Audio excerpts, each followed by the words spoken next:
Minecraft's been around since 2009 now and has transformed the lives of millions of people around the globe. In that time it's had quite a few updates. These updates vary from complete overhauls to small additions that have all transformed the game into what it is today. I'm Nathan from Shockbyte, and today we're diving deep into the best and the worst Minecraft updates just in time for Minecraft Live.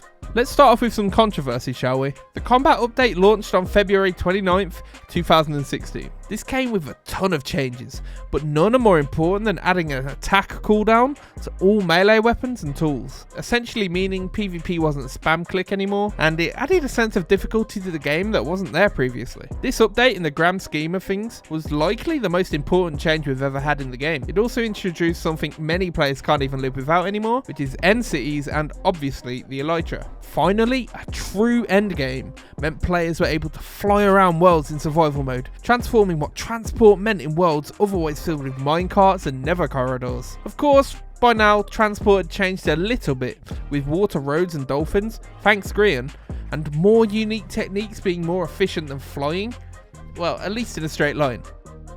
Obviously, not every update's going to stick with the players, or really make sense for Minecraft. Some updates are simply useless, or some just really don't introduce many changes at all. Both are true for the next update on our list, Minecraft 1.10, the Frostborn update. This update, it isn't the best. The most notable things it introduced was polar bears, that are still useless, strays, that are still annoying, and auto jump that we still don't really need to discuss. You can tell the level of detail it took to actually implement it, because it took around 2 weeks between the first snapshot and the first release. I wish I could say something more about Minecraft 1.10, but really, there isn't anything else. Definitely an update to forget. Now, speaking about diving deep into updates, Minecraft 1.13, otherwise known as the update Aquatic, was an excellent addition to the game that transformed how players can play around oceans, rivers and lakes that are generated in game. It transformed swimming mechanics to add, well, swimming, and added a ton of content such as shipwrecks, buried treasures, drowns, tridents, new underwater biomes such as a coral reef, and a ton of new blocks for players to play around with. To be specific,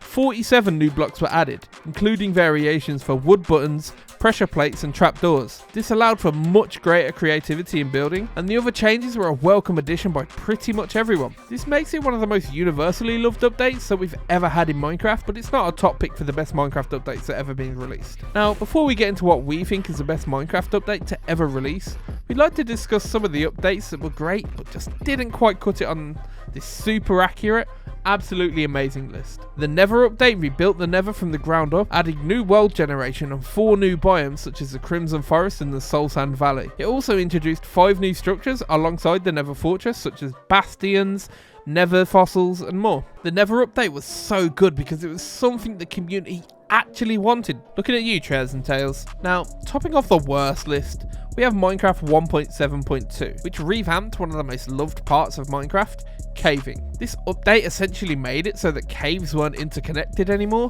and didn't go nearly as deep, and it made the entire experience generally less enjoyable. I mean, let's be real, who doesn't want to stare at stone brick while strip mining for diamonds for hours and hours on end? Yeah. Changing this was definitely a good idea. Good job, Mojang. Now, this one is pretty obvious. The best update ever in Minecraft is the one you love the most. Just kidding, we wouldn't cop out like that. The best update to ever launch in Minecraft was Minecraft Caves and Cliffs. Now, this might be a bit of an unpopular opinion, but this update scaled the game from a 10 to an 11 easily. The new world generation made exploration far more interesting, and the introduction of far too many things to list them here made this a game changer with tons of new blocks, smithing mechanics, biomes and more that caps off an amazing update that truly represents how good Minecraft is as a game. The most notable change in this update was the updated world generation, creating rolling hills of stone and gravel, gigantic stone and steadfast mountains, and the introduction of 64 new levels underground. There's nothing better than delving deep underground and discovering a massive cavern stretching hundreds of blocks wide and 50 blocks deep. It really refreshed exploration in Minecraft, making it actually fun again after years of just medium-sized mountains and flat land to walk across. Sure, this update wasn't all perfect. No update is. The introduction of copper was questionable at best, and it still doesn't really have much use, and the fact that it was released in 2 batches as opposed to traditionally 1 meant that users had to wait a while for the update to fully release. Despite this, We think it takes the crown for the best update Minecraft has ever released, and we can't wait to see what Mojang have cooked for us on Minecraft Live on October 15th. If you enjoyed this video, leave a like and make sure to subscribe. Let us know what you think the best Minecraft update is in the comments, and we'll pick one of you to win a free 1-month server. And if you want to replay any of these old updates, they're all available to play at Shockbyte.